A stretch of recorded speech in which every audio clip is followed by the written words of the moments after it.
কানাডার ক্যালগারিতে অনুষ্ঠিত হলো এক অসাধারণ বাংলা সঙ্গীত সন্ধ্যা, Minar and Mila live in Calgary.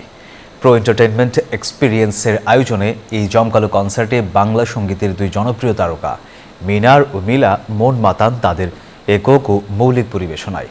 Canada থেকে লাইলা নুসরাতের তথ্যচিত্র ডেস্ক রিপোর্ট।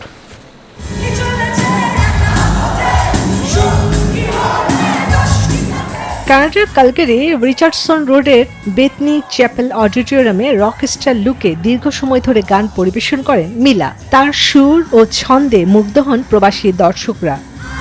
বান্ডেল থাকলে প্রতি সেনমানিতে টাকা বাঁচবে। বিকাশ সেনমানি বান্ডেল কিনে জিতুন প্রতি লেনদেনে।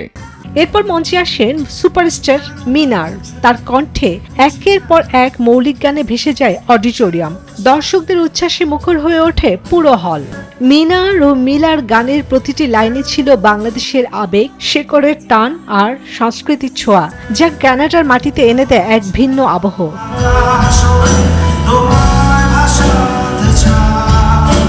আয়োজক মোহাম্মদ খান জানান, এই আয়োজন প্রমাণ করে প্রবাসীও একসঙ্গে থাকা যায় সংস্কৃতির বাঁধনে, স্বপ্ন দেখা যায় বাংলাকে ঘিরে। সুরের এই সন্ধ্যা কেবল একটি অনুষ্ঠান নয়, এটি ছিল একটি অনুভব, বাংলা ভাষা ও সঙ্গীতের এক অনন্য উদযাপন। সঙ্গীতের ভাষা আন্তর্জাতিক, কিন্তু অনুভবের কেন্দ্র এখন Bangla, Bangladesh. Desk report, news 24।